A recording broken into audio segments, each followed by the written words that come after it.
Hi అండి, welcome to Sri Venkatesh Srimathi channel. అందరూ ఎలా ఉన్నారు? బాగున్నారా? నేను బాగున్నాను. మీరందరూ కూడా బాగుండాలని మనస్ఫూర్తిగా ప్రార్థిస్తున్నానండి.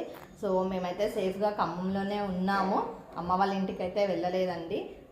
ఇప్పుడే బ్యాక్ హైదరాబాద్కి వెళ్దామని చెప్పేసి అందరం రెడీ అయిపోయాము. లగేజ్ అంతా కూడా సంతోష్ అండ్ వేణు గారు కార్లో పెడుతున్నారు. మేము కూడా రిమైనింగ్ లగేజ్ తీసుకొని కిందికి వెళ్తున్నాం అనమాట. సో అందరం రెడీ అయిపోయాము. కంటిన్యూగా వాచ్ చేయండి. Thank you for supporting. చాలామంది అందరూ అంటే సేఫ్గా ఉండండి, జాగ్రత్త అని చెప్పేసి మాకు కామెంట్స్ పెట్టారు. థ్యాంక్ యూ అండి, థ్యాంక్ యూ సో మచ్. అందరం సేఫ్గానే ఉన్నాం. అమ్మ కూడా మాతో పాటే ఉన్నారు. శ్రీక చూడండి, లగేజ్ పట్టుకొని వస్తా అని చెప్పేసి అన్ని తను కూడా తీసుకొని వస్తారంట. సో మేము మా కోసం అని చెప్పేసి ఇక్కడ బెడ్షీట్స్ అవి కూడా తెచ్చుకున్నాము. ఇక్కడ కొంచెం చల్లగా ఉంటున్నాయి కదండి, వెదర్ అంతా చల్లగా ఉంది, పిల్లలు ఉన్నారు కాబట్టి ఎందుకైనా మంచిది సేఫ్టీ కోసం అని చెప్పేసి బెడ్షీట్స్ అవన్నీ తీసుకొచ్చుకున్నాం అనమాట. ఇంకా ఇప్పుడు ఇవన్నీ కూడా కిందికి తీసుకొని వెళ్ళాలి మేము.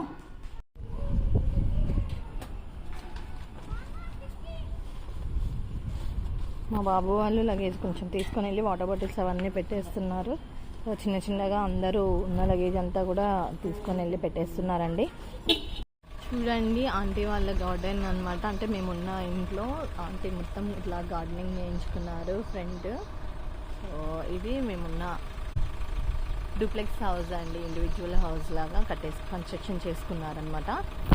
సో చాలా బాగుంది, చాలా ప్లానింగ్ తోటి చేయించుకున్నారు కన్స్ట్రక్షన్ అంతా కూడాను.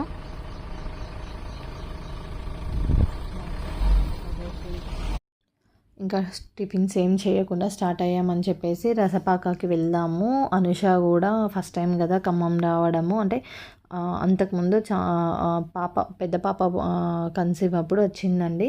దాని తర్వాత ఇంకా రాలేదన్నమాట. సో మేము రెగ్యులర్గా వస్తుంటాం కాబట్టి ప్రాజెక్ట్ వర్క్ మీద మేము అందరం వెళ్తుంటాం కదా. సో అనుష ఫస్ట్ టైం కాబట్టి సో ఇక్కడ ప్రజెంట్గా ఖమ్మంలో అంటే బాగా ఫేమస్గా ఉన్న హోటల్ అంటే రసపాక. అక్కడ టేస్ట్ చేపిద్దాము తనకని చెప్పేసి వెళ్దాము అని అంటే అక్కడికి వెళ్ళామండి. పిల్లలు కూడా బాగా ఎంజాయ్ చేశారు. అంటే ఇప్పుడు ఖమ్మంలో అయితే ఫేమస్గా అయితే రసపాక అనే పేరే వినపడుతుంది ఎక్కడైనా కూడా.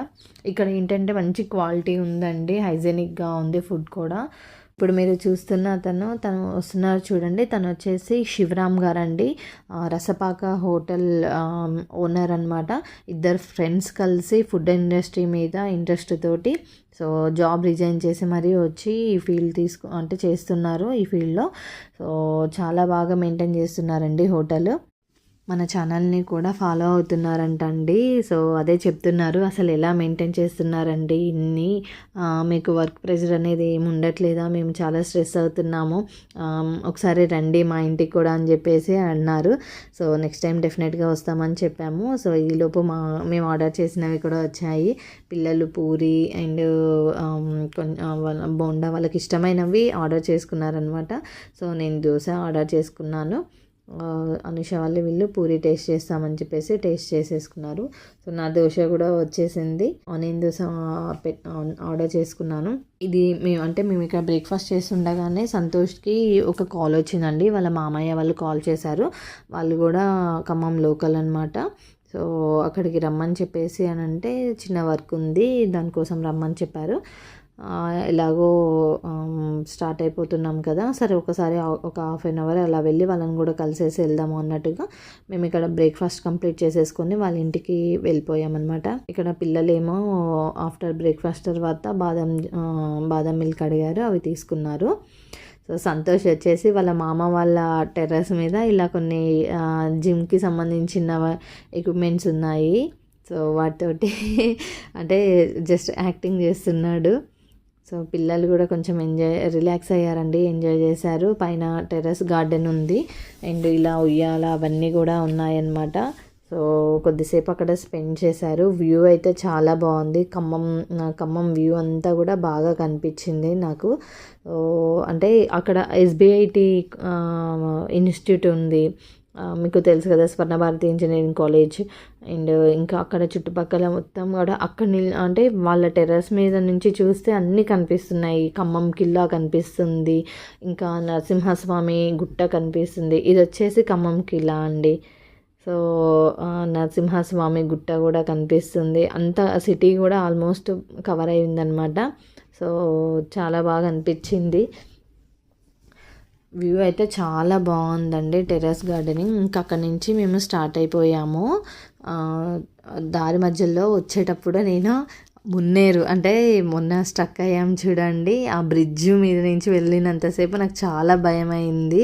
అసలు దీని మీద నుంచి వెళ్తున్నామా అంత, అంటే ముందు రోజు అంత భయంకరమైన ఫ్లడ్స్ వచ్చాయి చూడండి. అసలు మొత్తం కొట్టుకుపోయాయి, వాటర్ ఎంత ఫ్లో అవుతుంది, ఇంకా కూడా ప్రెషర్ ఉంది. సో నాకు చాలా అంటే చాలా భయం వేసింది ఆ బ్రిడ్జ్ మీద నుంచి వెళ్తుంటే. ఎంతమంది ఎన్ని ఫ్యామిలీస్ సఫర్ అయ్యాయి దీనివల్ల అని చెప్పేసి చాలా బాధ అనిపించిందండి. ఇంకా కూడా అదే ఫ్లడ్స్లో ఉన్నారు, అంటే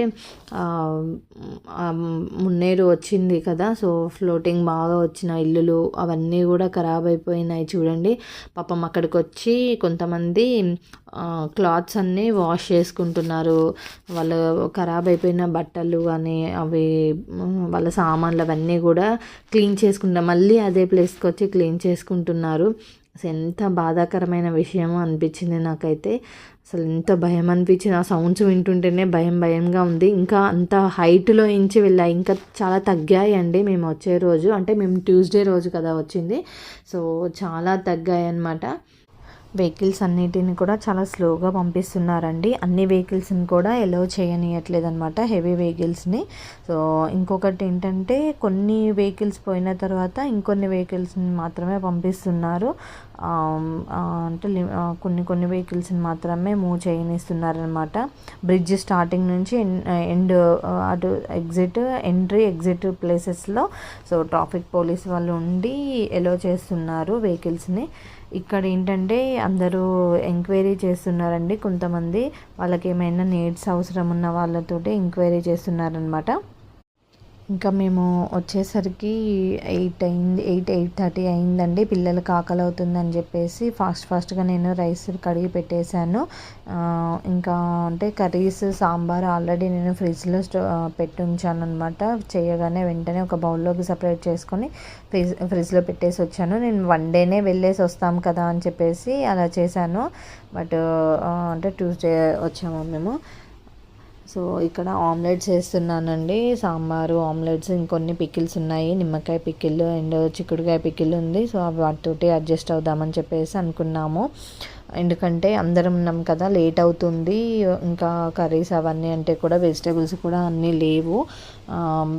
సంతోష్ వాళ్ళు కూడా పాపం చిన్న పిల్లలు ఉన్నారు కదా అని చెప్పేసి ఇంకా వాళ్ళని కూడా ఇక్కడికే రమ్మని చెప్పాము. అప్పుడు వెళ్ళి తను ఏం వంట చేస్తుంది అని చెప్పేసి సో ఇక్కడికే రమ్మంటే వాళ్ళు కూడా ఇక్కడే వచ్చేసి డిన్నర్ చేసేసుకొని వెళ్ళిపోయారనమాట. మేము వచ్చిన దారి మధ్యలో కూడా ఫుల్ వర్షం స్టార్ట్ అయిందండి. మళ్ళీ స్టక్ అయిపోతామేమో ఎక్కడైనా అనిపించింది, చాలా భయం అనిపించింది. బట్ స్లోగా వచ్చాము, నెమ్మదిగానే వచ్చాము. వర్షం కూడా మాకు ఇక్కడ హైదరాబాద్లో ఏమంతగా అనిపించలేదు లోకల్లో. సో పిల్లలు ఫుల్ ఆకలితో ఉన్నారు, ఇంకా ఫాస్ట్గా పెట్టమని చెప్పేస్తున్నాను నేను కూడా. మా పాప వెయిట్ చేస్తుందన్నమాట. అందరూ ఎలా ఉన్నారు, బాగున్నారా? నేను బాగున్నాను. సో నైట్ అంటే బిఫోర్ వచ్చేసామండి మేము అంటే ట్యూస్డే రోజు నైట్ అయింది మేము వచ్చేసరికి ఖమ్మం నుంచి. సో కొంచెం ఇంట్లో వర్క్స్ అవన్నీ చేసేసుకుంటున్నాను. కిడ్స్ కూడా స్కూల్కి వెళ్ళలేకపోయారు మార్నింగ్. సో వాళ్ళకి కొంచెం అనీజీగా ఉంది అని చెప్పేసి రెస్ట్ తీసుకుంటామంటే సరే వాళ్ళొక్కరోజు రెస్ట్ తీసుకుంటాం అని చెప్పేసి ఇంట్లోనే ఉంచానన్నమాట. రేపటి నుంచి మళ్ళీ స్కూల్కి కంటిన్యూ చేయించాలి. ఇంట్లో కూడా అల్లం జింజర్ పేస్ట్ అవన్నీ అయిపోయాయండి. సో ఎప్పుడే తెప్పించుకున్నాను, క్లీన్ చేసేసుకొని గ్రైండ్ చేసేసుకుంటున్నాను. ఇంకా అక్కడి నుంచి తీసుకొచ్చిన బ్యాగ్స్ అవన్నీ కూడా నేను ఇంకా చదువుకోలేదు. సో అవన్నీ కూడా చదువుకోవాలి. వాష్ చేసేటివి చాలా ఉన్నాయి. ఖమ్మంలో అక్కడ వాష్ చేయడానికి పాసిబిలిటీ కాలేదన్నమాట. సో అన్నీ ఇక్కడికి తీసుకొచ్చుకున్నాము, వాష్ చేయాలి. సో చిన్న వర్క్స్ అవన్నీ కూడా ఉన్నాయి. 2 days లేం కదా, అవన్నీ ఈరోజు ఫినిష్ చేసేసుకోవాలన్నమాట. కాకపోతే మేము అక్కడి నుంచి రావడానికి మాకు కొంచెం ఏమైనా ట్రాఫిక్ ప్రాబ్లం అవుతుందేమో, స్టాప్ చేస్తారేమో, మళ్ళీ వాటర్ ఫ్లో అవుతుంది అని చెప్పేసి అనుకున్నాము. బట్ ఏం కాలేదు, నార్మల్గానే ఉంది ప్రజెంట్ సిచ్యువేషన్ అయితే మేము వచ్చేటప్పుడు. అందుకోసమని సేఫ్గా మేము రీచ్ అయ్యాం అనమాట. మధ్యలో మళ్ళీ వర్షం కూడా చాలా పెద్దగా ఒకసారి వచ్చిందండి, భయమైంది. బట్ అయినా కూడా కొంచెం తొందరగానే వచ్చేసాము ఇంటికి. ఇక్కడ అల్లం పేస్ట్ కోసం అని చెప్పేసి నేను ముందుగానే వెల్లుల్లిను జింజర్ తెప్పించుకున్నానండి. అవన్నీ క్లీన్ చేసి పెట్టేసుకున్నానని చెప్పాను కదా, సో కట్ చేసి పెట్టేసుకున్నాను ఇక్కడ. సో ఇప్పుడు గ్రైండ్ చేసేసుకుంటున్నాను. ఒకసారి గ్రైండ్ చేసి పెట్టేసుకున్నాను, కొంత క్వాంటిటీ తీసుకొని మళ్ళీ కొంచెం ఇంకా గ్రైండ్ చేసేసుకుంటున్నాను. సో ఇక్కడ నేను కొంచెం క్రిస్టల్ సాల్ట్ వేసేస్తే మనకి ఎక్కువ రోజులు నిల్వ ఉంటుంది, ప్లస్ ఖరాబ్ అవ్వదు అనమాట. ఇంకా నేను లాస్ట్లో లెమన్ కూడా స్క్వీజ్ చేస్తాను, నిమ్మరసం కూడా పిండుతాను అనమాట. కలర్ కూడా చేంజ్ అవ్వదు, అది కూడా నేను చూపిస్తానండి మీకు. నేను ఆల్రెడీ ఒక 2 లెమన్స్ని ఇక్కడ స్క్వీజ్ చేసుకొని రసం తీసుకొని పెట్టుకున్నానండి, నిమ్మరసంని. సో ఇప్పుడు నేను గ్రైండ్ చేసి పెట్టుకున్నాను కదా, దీనికి నేను యాడ్ చేసేస్తాను అనమాట. సో ఈ నిమ్మరసం వేయడం వల్ల ఏంటంటే కలర్ చేంజ్ అవ్వదు. మనము ఫస్ట్ ఏదైతే తెచ్చి పెట్టుకున్నామో, అంటే గ్రైండ్ చేసుకున్నప్పుడు ఎలా ఉందో సేమ్ అదే కలర్లో ఉంటుంది అనమాట. టేస్ట్ కూడా ఏం చేంజ్ అవ్వదండి, సో ఖరాబ్ అవ్వకుండా ఉంటుంది. అందుకోసం అని చెప్పేసి నేను నిమ్మరసంని యాడ్ చేస్తాను. ఇది వచ్చేసి నేను 1.5 kg తెప్పించుకున్నాను. అల్లం వెల్లుల్లి 2 కలిపి 1.5 kg అండి, అంటే 3/4 kg అల్లం, 3/4 kg వెల్లుల్లి, 3/4 kg 2 కలిపి 1.5 kg అనమాట.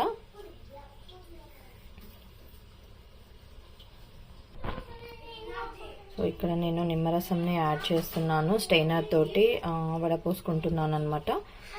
సో అందులో ఉన్న సీడ్స్ అవన్నీ రాకుండా ఉంటాయి కదా, అందుకోసమని స్ట్రైనర్ తోటి వడపోసుకుంటున్నాను. సో ఇది యాడ్ చేసేసి మళ్ళీ మొత్తం మిక్స్ చేసుకోవాలి. మొత్తం మిక్స్ చేసేసుకోవాలండి.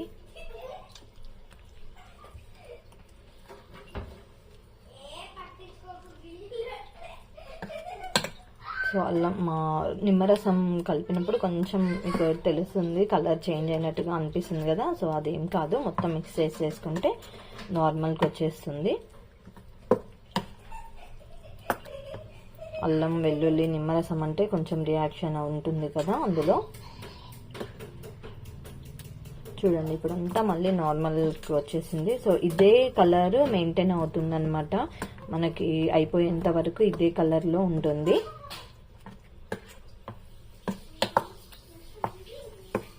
చూస్తున్నారు కదా, సో ఇది అండి నేను అంటే రెగ్యులర్గా అల్లం పేస్ట్ ఎలా స్టోర్ చేసుకుంటున్నాను ఏంటి అనేది మీకు ఇప్పుడు చూపించాను. ఇది మళ్ళీ నేను ఒక కంటైనర్లోకి తీసుకుంటాను అనమాట. సో తీసుకుని ఫ్రిడ్జ్లో పెట్టేసుకుంటానండి. నేను ఎక్కువ రోజులు బయట ఉంచితే ఖరాబ్ అయిపోతుంది కదా మళ్ళీ, సో అందుకోసమని ఎక్కువ క్వాంటిటీలో ఉంది కాబట్టి నేను ఫ్రిడ్జ్లో పెట్టుకుంటాను. సో యూజ్ చేయాలనుకున్నప్పుడు నేను అది నాకు కావాల్సినంత క్వాంటిటీ బయటకు తీసుకుంటాను. సో మీరు కూడా ఒకసారి ట్రై చేయండి. ఎప్పుడైనా ఎక్కువ క్వాంటిటీలో అల్లంని స్టోర్ చేయాలనుకుంటున్నప్పుడు గ్రైండ్ చేసేటప్పుడే మీరు కొంచెం క్రిస్టల్ సాల్ట్ అంటే దొడ్డుప్పు ఉంటుంది కదండి, సో అది కొంచెం యాడ్ చేసుకోండి. ఇంకా లాస్ట్లో మీరు ఇలా నిమ్మరసంని కూడా యాడ్ చేస్తే మీకు కలర్ చేంజ్ అవ్వదు, సో ఖరాబ్ అవ్వకుండా ఉంటుందన్నమాట. ఇప్పుడు ఇది నేను కంటైనర్లోకి షిఫ్ట్ చేసుకుంటున్నానండి.